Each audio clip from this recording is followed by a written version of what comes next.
eintlik 'n resep uit my kinderdae uit en dis 'n tuna tart.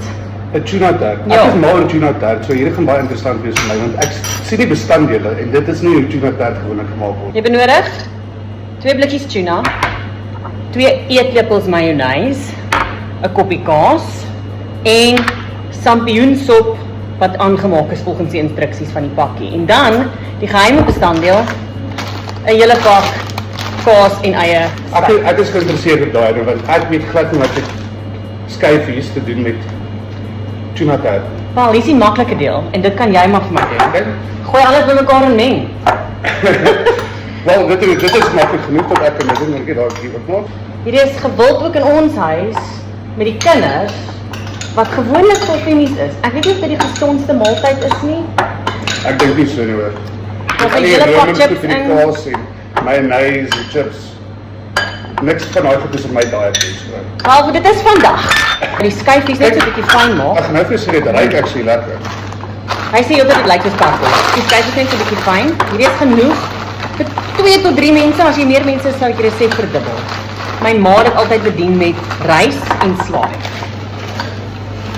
Nou wat is die doel van die chips nou daar? Hy bind hom en hy gee hom sommer net 'n lekker smaak. Jy sal sien as ons klaar gemaak het. Is dit te veel chips of te min chips? Dis net genoeg. Dis baie chips. Kyk net gou hierso, hier meng hom vir ons, lekker.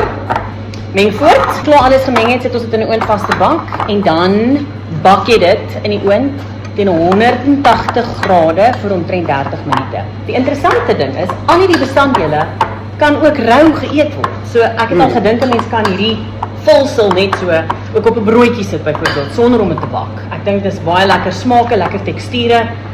Maar hy is lekker as jy hom in die oond gehad het. Ek dink die oond is beter want dan kom die kaas en goeders kan nie lekker smelt en dan.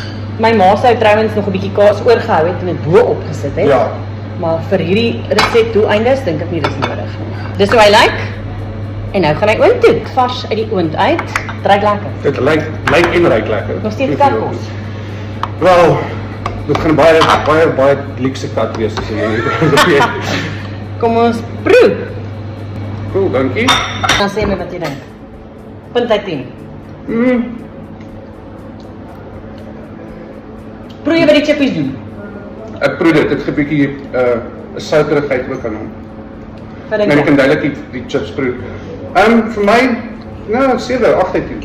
Definitief. Maklik, vullend, Ek gaan nog goedkoop. Ek gaan nog van hierdie.